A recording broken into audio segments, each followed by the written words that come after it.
I mean, media articles are not facts. It's journalists writing whatever they want.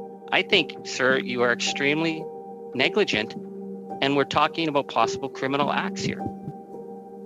Are you familiar with a recent article in the Globe and Mail lifting the veil of secrecy on MindGeek's online pornography empire? There's no secrecy about MindGeek. No. Are you aware of the article? I think I read it quickly, but there's so many lately. Okay, so in reading that article, did anything stand out to you? I mean, media articles are not facts. It's journalists writing whatever they want. Well, in this case, a journalist isn't writing whatever he wants. He's actually reporting on something that two individuals who worked for MindGeek and Pornhub had told him. Did you read that section? I don't recall. You can remind me if you want. Well, if I was a CEO of a company and I was very concerned about any single instance of harmful content on my platform, even a single unlawful or non-consensual image on MindGeek's platforms is one too many. Full stop. I might have taken this a little bit more seriously, because in that article, it was reported that employees flagged content so egregious occasionally, they recommended contacting the police. But two former formatters said they were discouraged by managers from doing so, and one was told not to bother, since uploaders are typically anonymous and unlikely to be identifiable.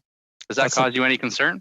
So that's a perfect example of journalists not understanding who they're interviewing. Formatters do not report to the police. Formatters do not review the content for, as David just explained many times. No, they flagged content. They flagged content so egregious, they recommended contacting the police, and managers said, we shouldn't do that.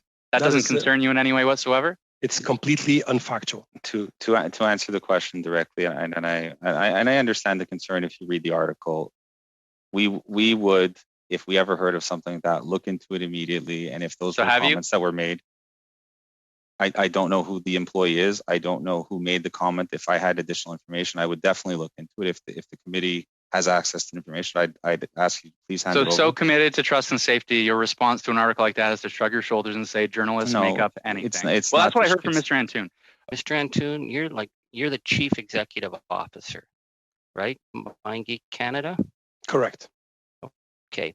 My colleague just asked you about a Globe and Mail article where formatters raised an issue of egregious abuse and were told to park it. They weren't going anywhere. And you didn't remember the article. You didn't know what it was about. You said it was journalists making things up. And then I think your colleague asked our committee to maybe give you some more information.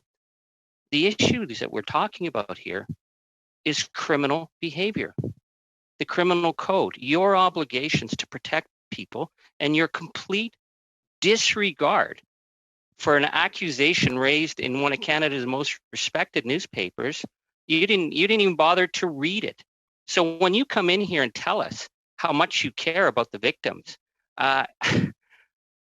it strikes me, Mr. Antoon, that you show a staggering level of recklessness that's just been made apparent here. We had asked you about Ms. Flights.